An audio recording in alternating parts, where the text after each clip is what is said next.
cerita dari kami. Saya di sini sebagai moderator dari kelompok 4 yang akan membahas tentang pemecahan masalah dan pengambilan keputusan, macam-macam keputusan manajemen dan tahap pengambilan keputusan.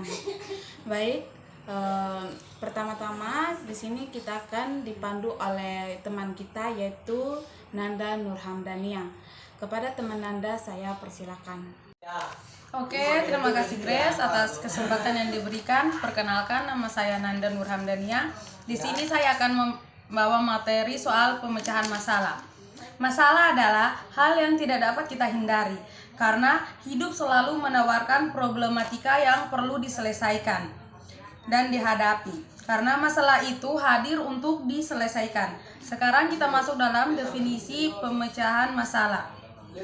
Pemecahan masalah adalah suatu tindakan yang dilakukan untuk menyelesaikan suatu permasalahan dengan cara mendefinisikan masalah, menentukan penyebab utama dari suatu permasalahan, mencari sebuah solusi dan alternatif untuk pemecahan masalah.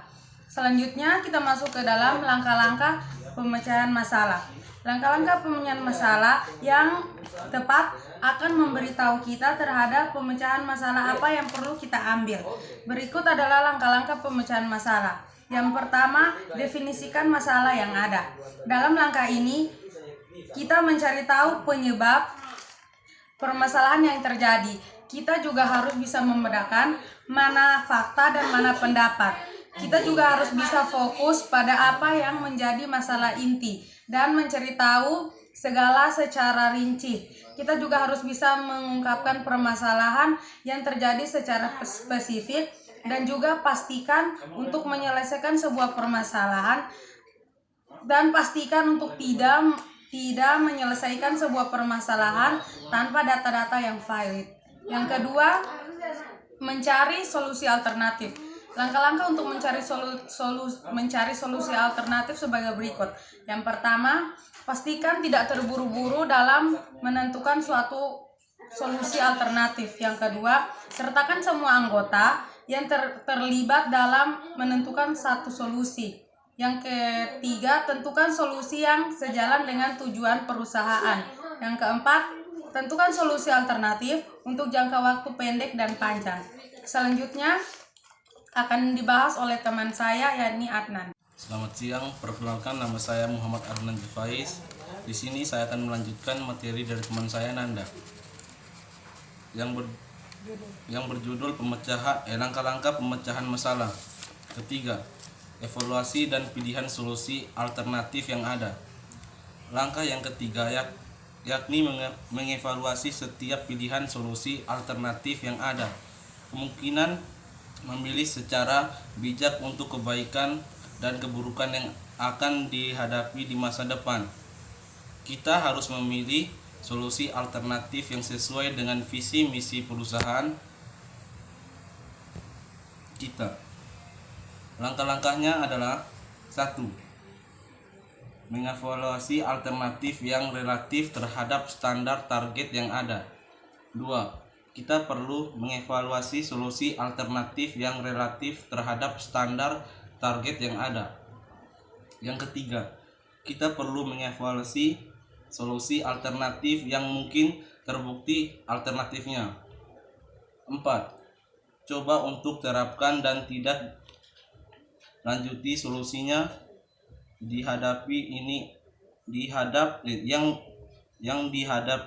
ini kita akan menerapkan solusi yang sudah terpilih untuk memecahkan permasalahan yang ada. Langkah-langkahnya adalah 1. Langkah-langkah pertama, kita perlu merencanakan solusi alternatif yang telah dipilih dan diuji coba. 2. Kita perlu mencari persetujuan dari semua pihak yang terkena dampaknya. Yang ketiga, kita perlu mencari langkah-langkah dan pemantauan secara berkelanjutan. Yang keempat, kita mengevaluasi hasil langkah panjang berdasarkan solusi akhir yang telah kita pilih secara bersama-sama. Baik, materi selanjutnya akan dijelaskan oleh teman saya Grace. Oke, baik teman Adnan atas waktu dan kesempatan yang telah diberikan. Baik, di sini saya akan membahas tentang pengambilan keputusan. Jadi pengambilan keputusan itu merupakan bagian dari fungsi-fungsi manajemen. Apakah teman-teman tahu fungsi-fungsi dari manajemen itu apa-apa saja? Jadi fungsi manajemen itu ada 6. Yang pertama itu perencanaan. Adalah serangkaian petunjuk dan ketetapan apa yang dibutuhkan untuk dicapai, menetapkan prioritas dan target kinerja. Yang kedua itu adalah pengorganisasian. Jadi pengorganisasian ini merupakan rancangan atau semua rancangan organisasi atau definisi khusus unit atau pelayanan yang menjadi tanggung jawab manajer, merancang hubungan, pelaporan, dan pola interaksi yang diinginkan. Dan yang ketiga itu adalah memenuhi kebutuhan dan mengatur sumber daya manusia dan mempertahankannya, membangunkan dan memelihara tenaga kerja melalui berbagai strategi dan teknik. Yang keempat adalah melakukan kontrol.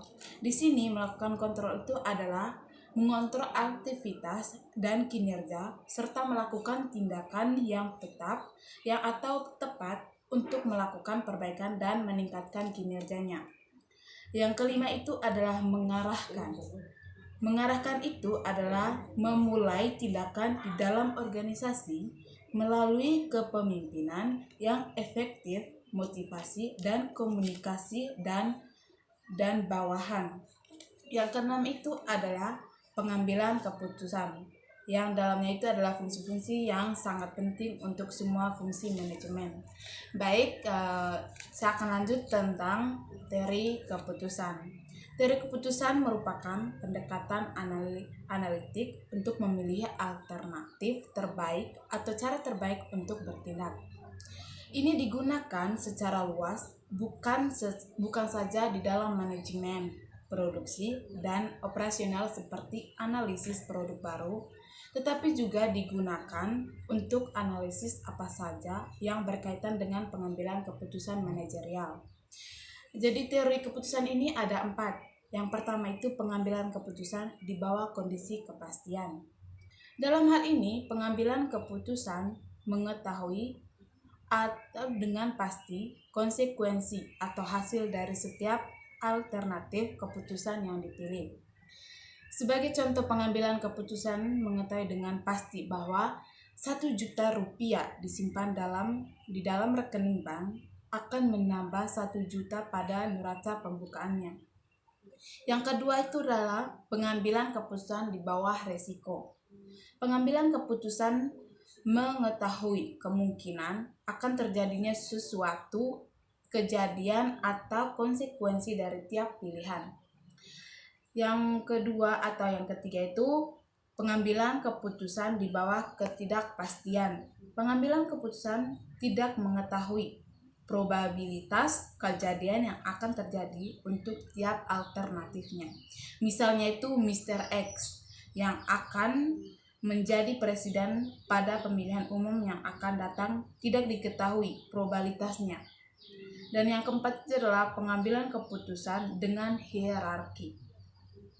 Pengambilan keputusan dengan hierarki di sini didasarkan atas prioritas, di mana penyusunan prioritas itu memuat 3 prinsip, yaitu prinsip penyusunan hierarki, prinsip menetapkan prioritas, dan prinsip konsekuensi dari logik.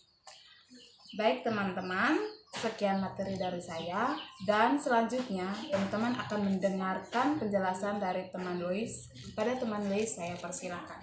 Baik, terima kasih atas waktu yang diberikan. Nama saya Luis Apaut. Saya di sini akan melanjutkan materi dari teman Grace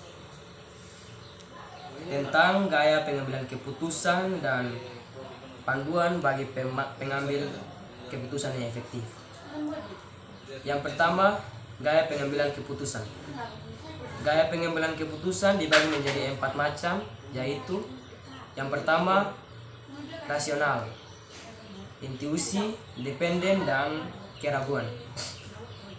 Rasional ditandai dengan strategi sistematis dan berencana dengan orientasi masa depan yang jelas. Yang kedua, intuisi. Intuisi ditandai dengan ketergantungan pada pengalaman batin fantasi dan cenderung memutuskan dengan cepat tanpa banyak pertimbangan atau informasi. Dependen yaitu menolak tanggung jawab kepada orang, umumnya figur otoritas. Yang keempat atau yang terakhir, keraguan. Keraguan adalah menghindari pengambilan keputusan atau tanggung jawab orang lain. Yang kedua, panduan bagi pengambil keputusan yang efektif. Panduan bagi pengambilan keputusan yang efektif dibagi menjadi 5 bagian. Yang pertama, memahami perbedaan budaya. Yang kedua, mewujudkan standar demi pengambilan keputusan yang baik. Yang ketiga, mengetahui kapan waktu keluar. Yang keempat, menggunakan proses pengambilan keputusan yang efektif. Dan yang kelima atau yang terakhir, kembangkan kemampuan dengan berpikir jernih. Berdasarkan uraian tadi, maka dapat disimpulkan bahwa gaya pengambilan keputusan adalah bagaimana seorang beraksi terhadap situasi yang dihadapi. Baik, terima kasih. Materi selanjutnya akan dibawakan oleh teman saya. Baik, terima kasih Luis untuk kesempatan yang diberikan. Saya Lusnia Samaseriu akan membawakan materi tentang macam-macam keputusan manajemen. Macam-macam keputusan manajemen dibedakan menjadi 3, yaitu keputusan terstruktur, keputusan tak terstruktur, dan keputusan semi terstruktur. Yang pertama, keputusan terstruktur, yaitu keputusan-keputusan yang berkaitan dengan persoalan yang telah diketahui sebelumnya. Proses pengambilan keputusan seperti ini biasanya didasarkan atas teknik-teknik tertentu dan sudah dibuat standarnya. Keputusan terstruktur atau struktur deficient bersifat berulang-ulang, rutin, dan dipahami dengan baik sehingga dapat didelegasikan kepada pegawai yang di tingkat lebih rendah dalam suatu organisasi. Yang kedua, keputusan tak terstruktur, yaitu keputusan-keputusan yang berkaitan dengan berbagai persoalan baru. Keputusan tak terstruktur ini biasanya berkaitan dengan persoalan-persoalan yang pelik karena banyak parameter yang tidak diketahui atau belum diketahui. Oleh karena itu, untuk mengambil keputusan ini biasanya intuisi serta pengalaman seorang pelaku organisasi akan sangat membantu. Keputusan tak terstruktur atau fuzi permasalahan kompleks di mana tak ada solusi yang mengikutinya. Yang ketiga, keputusan semi struktur. Terdapat beberapa keputusan struktur tetapi tak semua dari fase-fase yang ada. Keputusan semi-struktur atau semi-struktur deficient ditandai dengan peraturan-peraturan yang tidak lengkap untuk mengambil keputusan dan ada kebutuhan yang membuat peneliti serta pertimbangan subjektif sebagai pelengkap analisis data yang formal. Sekian materi yang saya bawakan. Materi selanjutnya akan dibawakan oleh teman saya Geni. Baik, saya akan melanjutkan materi dari teman saya Wisnu. Di sini saya akan menjelaskan tentang proses pengambilan keputusan dalam suatu perusahaan. Dalam proses pengambilan keputusan ada 7 tahap yang harus dilewati. Yang pertama, pemahaman dan perumusan masalah. Yang kedua, pengumpulan dan analisis data yang relevan. Yang ketiga, pengembangan alternatif-alternatif. Yang keempat, evaluasi alternatif-alternatif. Yang kelima, pemilihan alternatif-alternatif. Yang keenam, implementasi keputusan. Dan yang terakhir, evaluasi hasil-hasil keputusan. Baik, yang pertama, pemahaman dan perumusan masalah. Pemahaman dan perumusan masalah berkaitan dengan bagaimana manajer harus memahami masalah apa yang sedang terjadi dan apa penyebabnya mendasari dari masalah tersebut itu. Dan bagaimana tindakan manajer dalam memecahkan masalah itu sendiri. Yang kedua, pengumpulan dan analisis data yang relevan.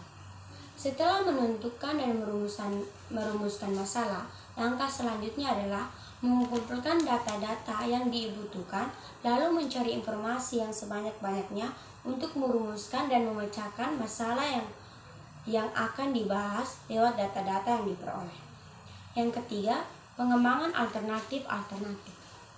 Pengembangan sejumlah alternatif memungkinkan manajer untuk menolak kecenderungan yang membuat keputusan yang terlalu cepat dan lebih memungkinkan pencapaian keputusan yang efektif untuk menyelesaikan masalah tersebut. Yang keempat, evaluasi alternatif-alternatif. Setelah manajer mengembangkan sekumpulan alternatif, langkah selanjutnya adalah mengevaluasinya untuk menilai efektivitas dari setiap alternatif tersebut. Yang kelima, pemilihan alternatif yang terbaik. Tahap ini merupakan hasil dari evaluasi dari berbagai alternatif. Alternatif yang dipilih harus didasarkan pada sejumlah informasi yang tersedia dan telah dipertimbangkan dari berbagai faktor. Yang keenam, implementasi keputusan. Setelah memilih alternatif yang terbaik, manajer harus membuat rencana-rencana untuk mengatasi berbagai persyaratan dan masalah yang mungkin dijumpai ke depannya. Seorang manajer harus menetapkan skedul kegiatan, sumber daya yang dibutuhkan, dan menugaskan tanggung jawab dan wewenang pelaksanaan tugas-tugas tertentu kepada. Dan yang terakhir, evaluasi hasil-hasil keputusan. Tahap ini, seorang manajer harus mengevaluasi semua keputusan yang sudah diambil untuk memberikan hasil yang terbaik dari keputusan-keputusan yang sudah diambil sebelumnya. Membuat keputusan adalah suatu proses yang bersifat kontinu bagi manajer dan merupakan tantangan yang harus selalu dihadapi. Sekian dan terima kasih. Baik, untuk teman-teman yang sudah memaparkan materinya, sekian dari kami memaparkan materi tentang pemecahan masalah dan pengambilan keputusan, macam-macam keputusan manajemen dan tahap-tahap pengambilan keputusan.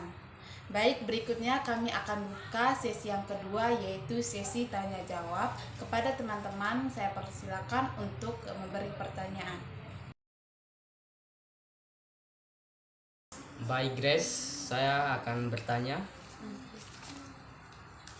Bagaimana cara agar kita dapat menyempurnakan keputusan saat melakukan pengambilan keputusan? Terima kasih. Baik, terima kasih untuk teman Luis yang sudah bertanya. Jadi di sini saya akan menjawab pertanyaan dari teman Luis. Caranya agar kita dapat menyempurnakan suatu keputusan saat mengambil keputusan itu dengan cara kita harus pahami dulu permasalahan yang sedang terjadi dan kita harus kumpulkan informasi agar kita bisa yakin dengan keputusan kita, dan kita harus tanyakan kepada orang lain yang sudah berpengalaman, dan juga kita harus memberanikan diri dalam mengambil resiko dan jaga pikiran, jaga emosi, dan batasi opsi kemungkinan. Dan yang terakhir itu harus ingat target. Terima kasih. Baik, saya akan bertanya, apakah setiap pengambilan keputusan harus diawali dengan pemecahan masalah? Baik, saya akan mencoba menjawab pertanyaan dari teman saya gini tentang apa setiap pengambilan keputusan harus diawali dengan pemecahan masalah. Tidak semua pengambilan keputusan dimulai dengan situasi masalah.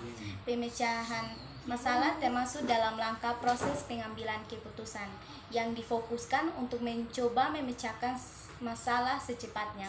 Masalah dapat digambarkan sebagai kesenjangan di antaranya apa yang ada dan apa yang seharusnya ada. Terima kasih. Terima kasih. Di sini saya akan bertanya, faktor-faktor apa saja yang dapat memicu kesalahan dalam pengambilan keputusan? Baik, terima kasih. Oke, baik. Di sini saya akan mencoba menjawab pertanyaan dari teman Adnan.